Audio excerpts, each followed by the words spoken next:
Oh, there we go. Okay.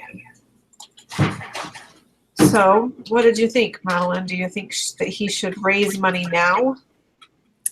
I was torn. Like there's a major factor in it that if I knew the answer, then I would have. Okay, so what's your factor? But I'm curious. my factor is I want to know if this company that's the investor, I want to know if that company is like, you have to spend the money within 3 years. Like if we give you this money, then you have to do this, this, and this. If he could just take that money and just kind of put it off to the side, like if I need it fund, just in case fund, I think he would take it.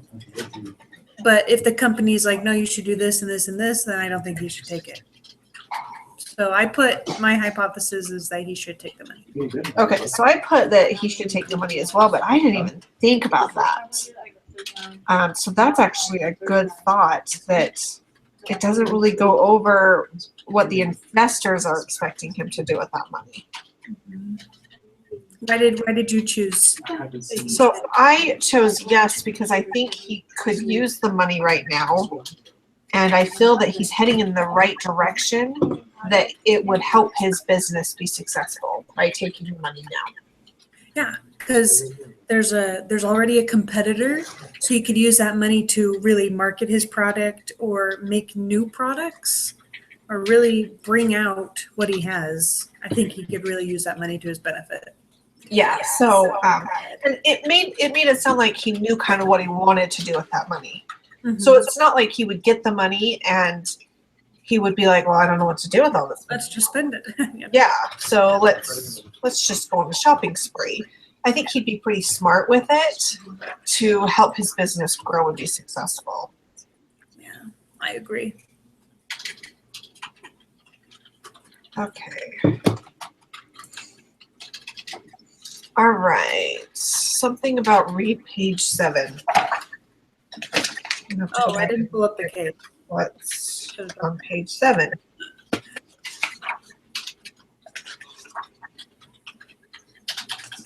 Okay, so we've got sales and marketing. I tried to raise funds, ... Where does it say that? Or are we just supposed to read page 7? I think just where it says I tried to raise funds.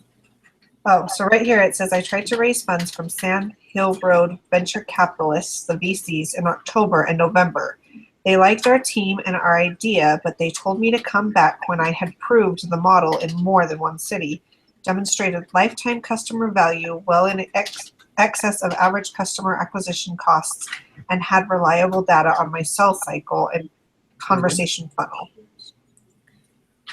So, why do investors care about customer lifetime? Well, I think that investors would be more willing to invest if they knew that you were building a company that wanted customers to come back. You're building the relationship with the customers that they turn into lifelong customers. Yeah, that your target market's not going to die off. Yeah. Why about customer acquisition costs? I don't know what that is exactly. I'm gonna look it up. That is the CAC can be calculated. Oh, it's a calculation by simply dividing all the costs spent on acquiring more customers or marketing expenses by the number of customers acquired in the period the time was spent. So basically, if they're getting enough customers for the dollar that they put in. okay. What that is. So it's saying why do the investors care about that? Oh. No, because I don't think there's a lot. Well, they should care about it because they want more customers. They want not only customers that will last, but more of them at a low cost. Yeah. I don't know how we would calculate that. No, they're crossing guards. I just turned them. Okay. And you cut it through the combos, right? That's not even what So it was interesting in the case, the calculations that they made, because they made a special calculation about if they contacted 100 people, then so many people would accept a call, so many people would get a web demo, and only 2 people would subscribe to their company if they contacted 100 people. So that would mean, if they wanted, let me pull up my calculations here. If they So, wanted, I don't want to know where they came up with these numbers. yeah. Because Well, I I was guess- reading that. And I guess it does explain it on Exhibit 8. It says. Like if they wanted 150 customers or 150 people subscribed, according to what they said previously, they would need to contact 7,500 people in order for that to happen. So Yeah. it's an insane amount of work. And if you put money into it, then you could get more with less. There's a little section that we go through. Yes, with crossing guards, there are crossing guards. Okay.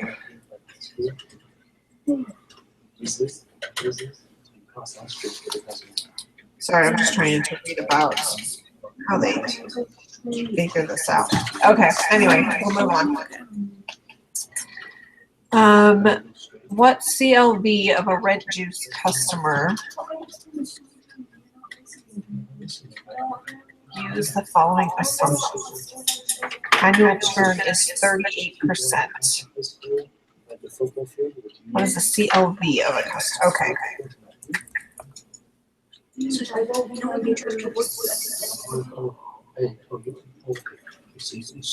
So to compute, oh wait, no, I don't. This is the customer lifetime value? Yes, the customer lifetime value.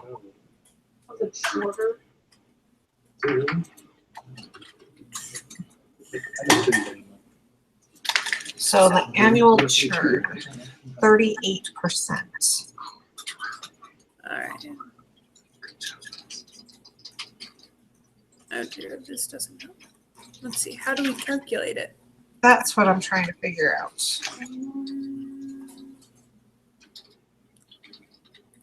Okay, here we go. Customer lifetime value. It's the single most important metric for understanding your customers. How do you calculate it? When calculating, okay. Take the revenue you earn from the customer and subtract out the money spent on acquiring and serving them.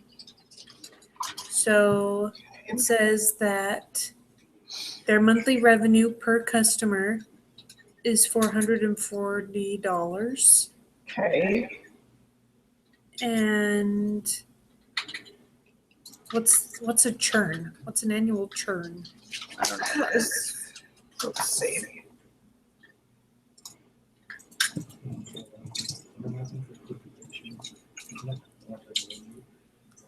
Okay.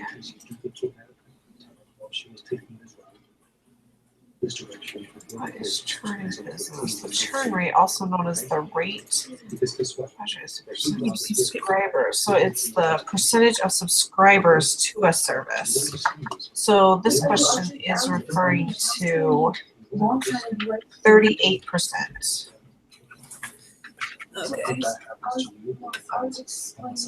Well, it also gives us the CAC, which is The customer acquisition. if they spend so much on marketing, they acquire so many I customers. told you. Wait, that still doesn't give us. Everything. So I said, do you know the sidewalk that could? We want to know how many customers is revenue of $440. Yeah.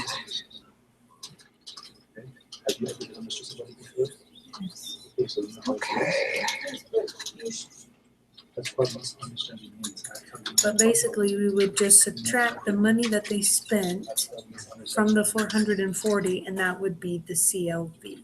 Yes. So We're trying to protect you. I know. I really, to be honest with you, I have no idea how you even calculate that. Let's see. What happens? Life happens. Um, And what happens if you walk down the road and you know the short of the elementary school? I tell you, understand exactly which route you took. I'm not supposed to explain to the police. the churn. Exactly. So I'm copying up exactly what you told them. I'm relevant. So 5 to So 7 that's annual understood. churn. This way, you misunderstand it too. I don't get that. Okay. That's why I was clarified by the students. Basically, I think they can assume anything. It's not like you assume. All right, let's see. so the annual churn is like 38% of all the customers that they gain in a year, they will lose. Is that what that's saying? That's what an annual churn is? That is kind of what I'm understanding. However, I don't think it tells us how many customers they're going to lose. How would you know how many customers you're going to lose? Because we don't have a number of how many customers there are. Yeah. And why would they give us gross margins? You guys all getting frustrated and frustrated. I don't think we were given the right information. All right. Well, we tried. We attempted this.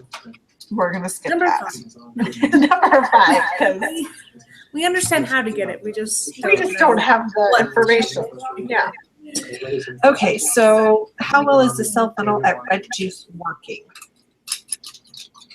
What can you think of to improve it, and how can you reduce CAC? Well, basically, I think their sale funnel, it's really time consuming. They're I agree. contacting many people, and they're not getting a whole lot of people out of it. They can improve it by maybe hiring more people to contact or starting a new marketing strategy to begin with. But then that would increase, the money spent. So that would kind of lower their CAC. That is a good point. I felt that their marketing strategy with the sales funnel wasn't working. Yeah. It took a long time. Yeah. No, yeah, and it would only give them 2 customers. Yeah, for 2 customers, that's a lot of work. A lot of money because, they're paid to sit there and contact people. So they're wasting a lot of money as well.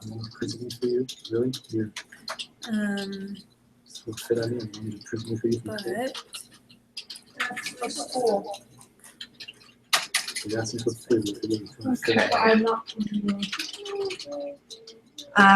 Okay, so number 6. How should the company respond to the new competition? I think with any competition, I think that they should see what their competition is doing. yeah. And so they can either mirror it, not so much copy it, but Yeah. maybe it'll help them come up with ideas. Because this competitor was going to come out with a product that they already were going to come out with and are going to come out with in the next couple weeks. Right. It's just that they didn't advertise this product coming out soon enough before this competitor came in. So I think really they should just use that money to market that their product is better and that, just make the product better. Yeah. Or come out with the new thing that they wanted. They had tons of ideas. This company Yeah. could grow a lot. I think it has a lot of potential, and I feel that if he looks at the competition and gives up, I think that would be a downfall, because I think that he could look at his competition and make his product better and still have a very successful company. Mm-hmm. I feel like his competition was just frantically trying to get the product out there before he could. Yeah. So they might not have a great product. It's true. Okay, next one is list pros and cons of each option. Of taking the money or not taking the money? The competition. We're still discussing about the competition. So I think we kind of already answered that. Yeah. And then as a group, you must decide on a course of action. Well, I think we should decide that. He should take the money. He should just be greedy and take the money from the investors. But I did like your point about what are the investors' terms with this money? Is he going to be limited with what he can and can't do with it? That it could be a possibility. I know that some investors, they'll put that limit on it because they won't give you money if you're not going to spend it. Some investors are like, well, my money isn't meant to be just put in an account for, say, for a rainy day fund. It needs to be used. So this investor obviously thinks that this company's going to grow. So, I mean, a pro of not taking the money is that maybe if the company does grow, it'll be worth a lot more and he'll get more from the investors when he actually needs a funding round. Yeah, or he won't need the investors. Yeah. So But I think it's safe to take the money. Yeah. I'd feel more safe as a business owner knowing that I have money in the bank that I can use when I need to. yeah, I agree. I definitely agree with that. So, all right, that is the last of the questions. Woot woot. So I'm going to stop this.